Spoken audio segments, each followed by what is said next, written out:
Well, hey guys, welcome to kind of what I'm calling the Mississippi Minute, um, part of MaidenVoyageTours.com. Uh, Captain Robert Vavra. I've been working the river pretty much all of my life. We're going to go into kind of what I call the muscling industry, but I work a 49 passenger boat, have for 20 years, and these are my collection of my stories over 20 years of what I've kind of seen on the river, and I putting it in a YouTube form. Hopefully, it'll get out there. And I'm gonna kind of start right in. When I was kind of a young man, I worked in the commercial fishing, clamming, trapping, working the river as a way of life.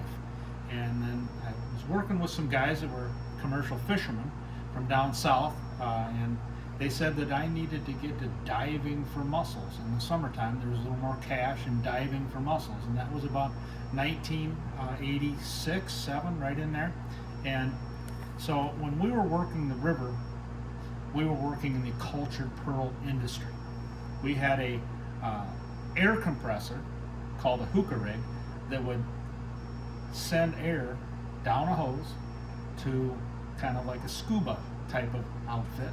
And we had wetsuits and dry suits, and we worked the river. This is a picture of me about 1,000 years ago, and we were working the river, clamming. Now, technically, these are mussels, and it always should have been mussels and mussling, but we've always called it clams and clamming, so we'll kind of stick to clams. And I was a part of the cultured pearl industry.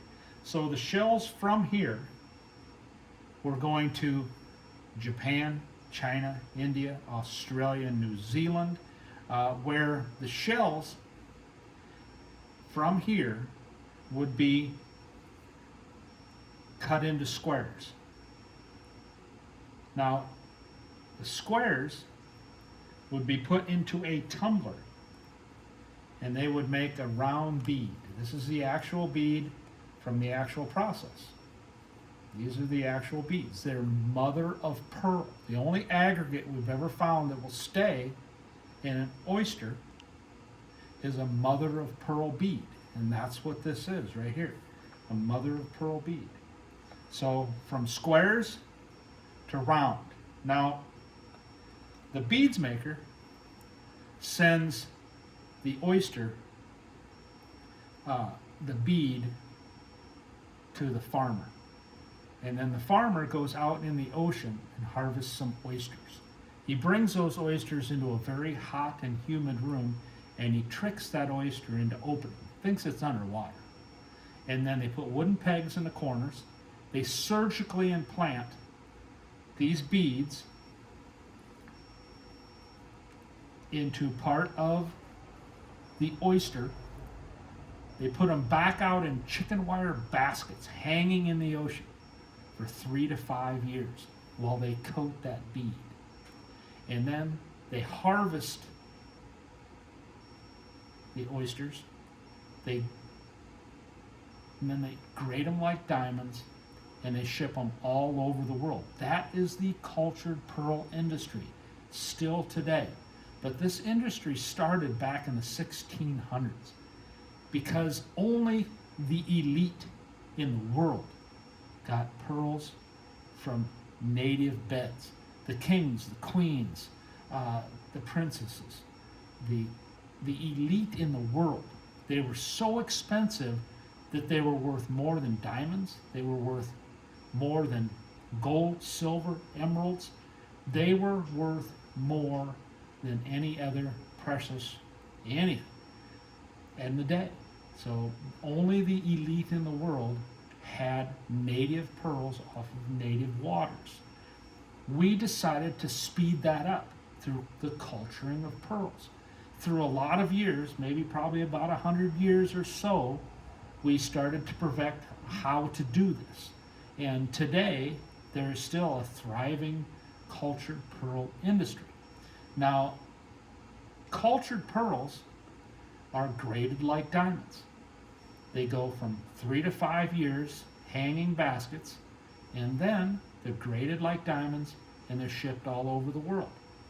Your grandma at home, your mother, yourself, when you go to a store and buy pearls, there are still very, very expensive pearls. There are very, reasonable pearls.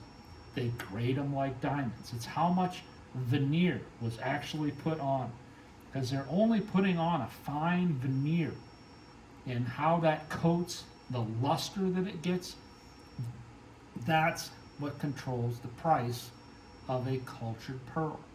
So from saltwater native pearls to now cultured pearls. This is a washboard. This was the biggest shell on the river, and so obviously the thickness of this shell, you could make a big bead. So that's what they really wanted.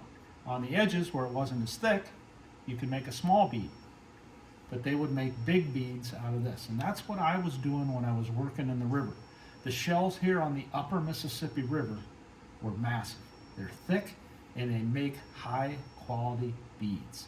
So these shells were being shipped literally all over the world. And I was part of a big industry here on the Mississippi River picking up mussels. And I've got a series of these that will come out, and we'll go about the health of the shells today and what they're being used for today. We'll go over a little bit of about the different the pearling days, the button industry. But this is really about what I did as a young man working the bottom of the river. And I've got a series of these YouTube videos that are kind of coming out, and we're going to be going over a lot of this different stuff. I'm calling it the Mississippi Minute, and a part of MaidenVoyageTours.com. And thank you for kind of supporting this little channel, and thank you.